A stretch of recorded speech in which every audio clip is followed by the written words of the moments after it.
This was not superstition scrawled by fools.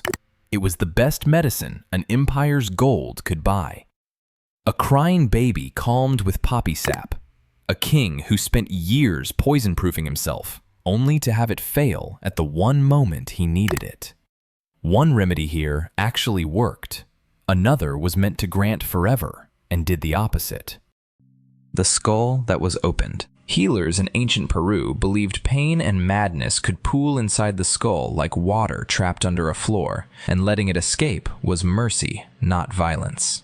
Well over 2,000 years ago, in the Paracas culture along the coast of Peru, this belief turned into surgery. A specialist would scrape through the bone with a sharp stone tool, working in careful layers, the way sanding down a rough plank of wood removes it thin layer by thin layer until it goes smooth.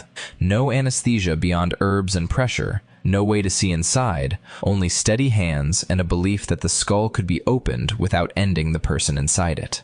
One skull recovered near the Paracas coast shows new bone growth ringing the hole, smooth and rounded at the edges. That kind of healing does not happen in days. It takes months, sometimes years, of a body staying alive and mending. Researchers who studied the bone in the 20th century read that ring as proof. This patient did not die on the table. They walked away from a hole in their own head, carrying it the rest of their life, and the bone itself became the record no papyrus could keep.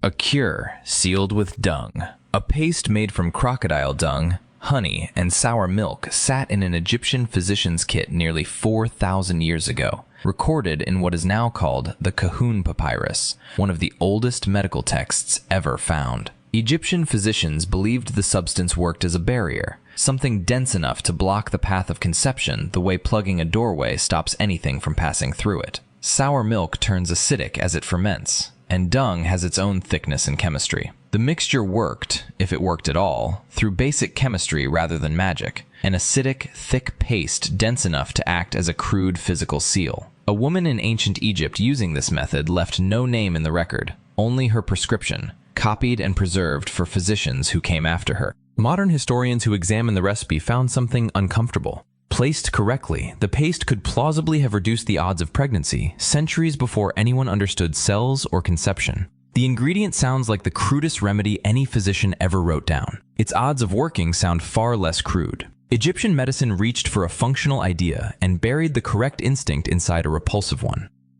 The honey that dropped an army. Xenophon led 10,000 Greek soldiers, not yet 30 years old himself, through the mountains near Trebizond in 401 BCE, hungry and worn down after months of retreat through hostile territory. Along the way, his men found wild honeycombs hanging from rhododendron bushes and ate as much as they could carry. Within hours, soldiers were vomiting, stumbling, and collapsing by the dozens, some too disoriented to stand. The local rhododendron nectar carries a toxin that interferes with the body's electrical signals, the same way water spilled into a light switch can throw an entire circuit, scrambling every current running through it. Xenophon himself walked through the wreckage of his own army, describing men lying as if a great defeat had struck them, unable to tell friend from enemy. No one in the camp understood plant toxins or nerve signals. They understood only that the sweetest food they had found in weeks had put an army on its back. By the next day, most of the affected soldiers were back on their feet, weakened but alive, and the march continued. Xenophon recorded the account himself, which is why mad honey survives as among the earliest documented mass poisonings in written history, described by the man who watched his own men fall from something sweeter than any weapon. Poppy tears for a crying child. A crying infant was a problem with an available fix in ancient Egypt, not a mystery to be puzzled over. Physicians about 3,500 years ago, according to the medical text now called the Ebers Papyrus, dissolved a small amount of dried poppy sap in liquid and gave it to children who would not stop crying or sleeping. Opium slows the nervous system the way a heavy blanket muffles sound in a loud room, dulling every signal until the noise underneath barely reaches the surface. To a tired household, a suddenly quiet, sleeping child looked like a cure. Egyptian physicians had no concept of opiates or of what the substance was doing inside a small body, only the observed result, and the observed result was silence. One entry in the papyrus describes the remedy for a child who cried without stopping. No name attached, only the symptom and what followed it. That gap in the record is its own quiet warning. The physicians measured the crying. They did not measure the child. Poppy sap traveled from Egyptian nurseries into nearly every pharmacy that followed it for the next 3,000 years, carried forward less by proof than by how convincingly it worked in the moment.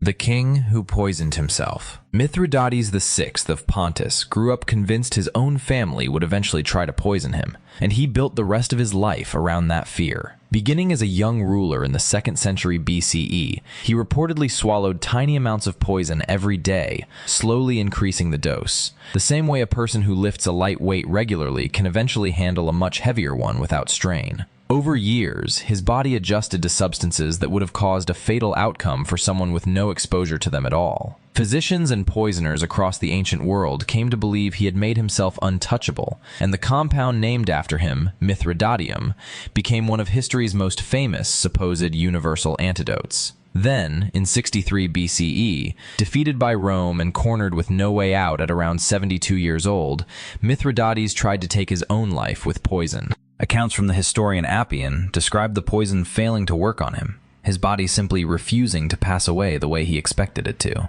He was left to ask a soldier to end his suffering with a blade instead. The man who spent a lifetime poison-proofing himself against every enemy he could imagine ended up defeated by the one method he could not use on himself.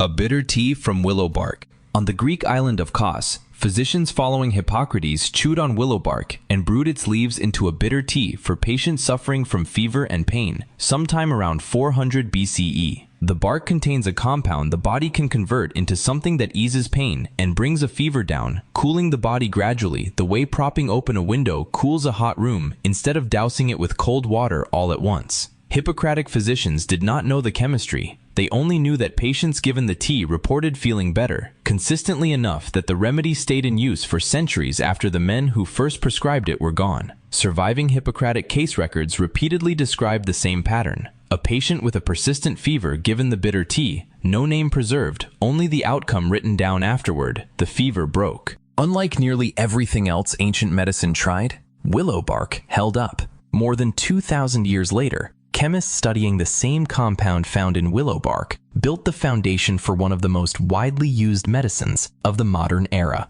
Ancient Greece never understood why the bark worked. It simply refused to stop working long enough for someone else to eventually find out.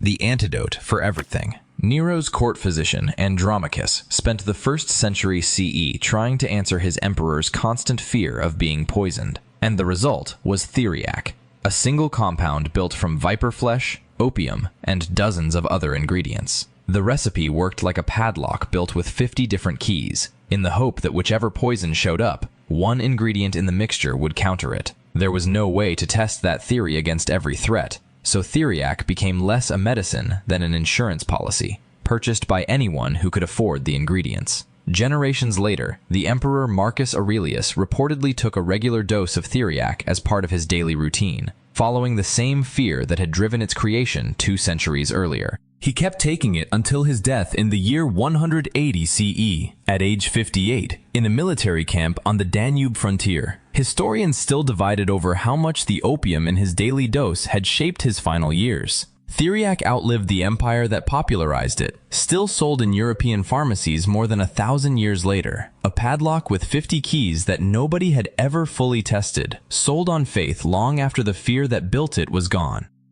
Bleeding out, the bad blood. Physicians across Greece and Rome believed the human body ran on 4 fluids: blood, phlegm, yellow bile, and black bile, and that disease meant one of them had built up past its proper level. Draining the excess blood, they reasoned, relieved the body the same way letting air out of an overfilled tire brings the pressure back down to where it belongs. The theory lasted far longer than Greece or Rome did. In December 1799, the retired American president George Washington, 67 years old, woke with a severe throat infection, and the physicians called to his Virginia home responded with the oldest tool available to them. Over about 10 hours, they drained a large share of his blood using the standard treatment of the era, believing they were relieving his illness rather than weakening a body already struggling to fight it. Washington died that night, and doctors at the time blamed the throat infection alone, never questioning the treatment itself. It took physicians studying the case centuries later, working from records of blood volume and circulatory shock, to conclude that the bleeding itself had very likely hastened his death, a diagnosis written not by his own doctors, but by the historical record they left behind.